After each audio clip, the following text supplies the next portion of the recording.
Hello, my name is Stephen Garner. Welcome to Nexcue, my uncommon wisdom for unlocking your inner potential. I call them my cues for living a great life. I'm going to share with you my cues on growing your marriage.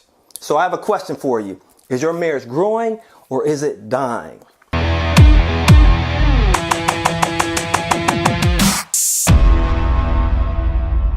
I'm very passionate about this subject. This is specifically for men, for husbands. When I hear brothers tell me that their marriage is not growing, I'm really disappointed. I'm very passionate about helping brothers to grow their marriage.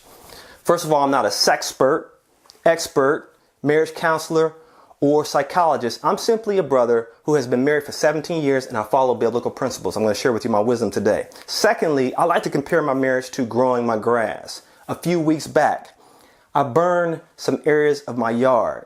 I over-fertilized certain sections. I was disappointed in myself because I'm not a rookie when it comes to taking care of my yard. I do a very good job. But this time I got sloppy. So I pulled out that dead grass, replaced it with sod, watered it, maintained it. Now it's lush green.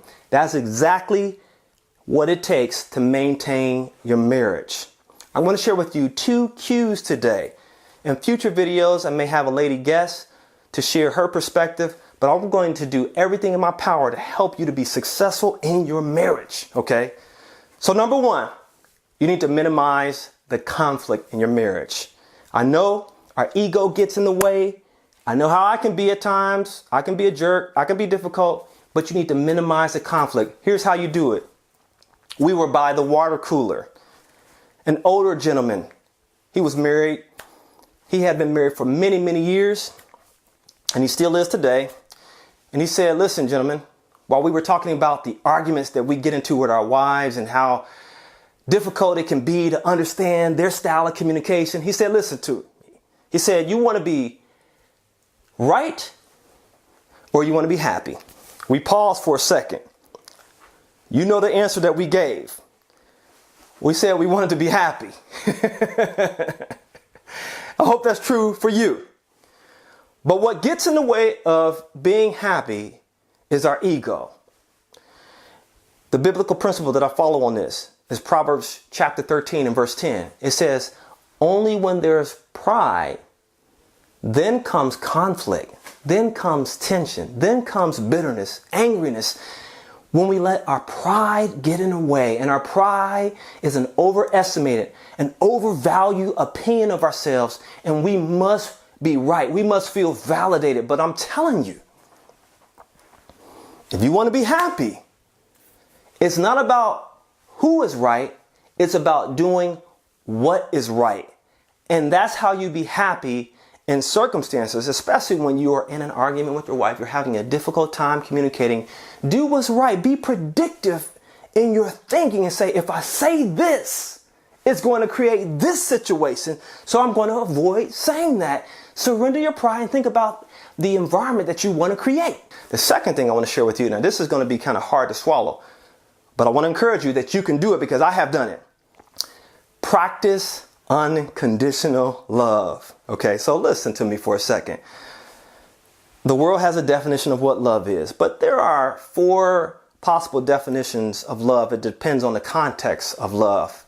Number 1 is eros. That's where we get our word erotic love, meaning sexual intimacy, sexual love. The second one is Philadelphia, brotherly love. Love you like a brother, love you, man. The third one is storge, which is family love. I love you like my family, you're part of the family.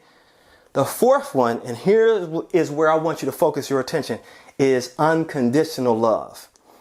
This is love that says, you know what? I'm going to love you and help you to be the best version of you. I'm going to do everything in my power to help you to achieve your greatness in life. Now, I want to bring up this friend thing for a second. I've heard people say, I married my best friend, and then sometime later, they're getting a divorce. Do you know that the divorce rate in America is 50%? So if you married your best friend, and we say BFF, best friends forever, why did you get a divorce? I can tell you why. Because you have the wrong concept of marriage. Marriage is bigger than friendship. Don't get me wrong. I agree. You should marry your best friend. You know what marriage is about?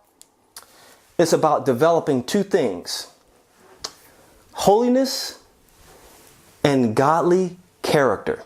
Now let me share with you what I mean by that. Holiness is about being pure. It means to separate yourself from anything that is not God's ideal for you.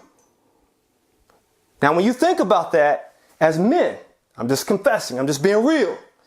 That means you have to separate yourself from those unhealthy desires, the sexual objectification of a woman, meaning you think of her as a sex toy. You want her to satisfy your selfish desires. You have to let go of the misogyny. You have to let go of those things that really put her at a lower level. You actually now have to elevate her to her level of success that she was meant to realize. That's what it means to have a holy union.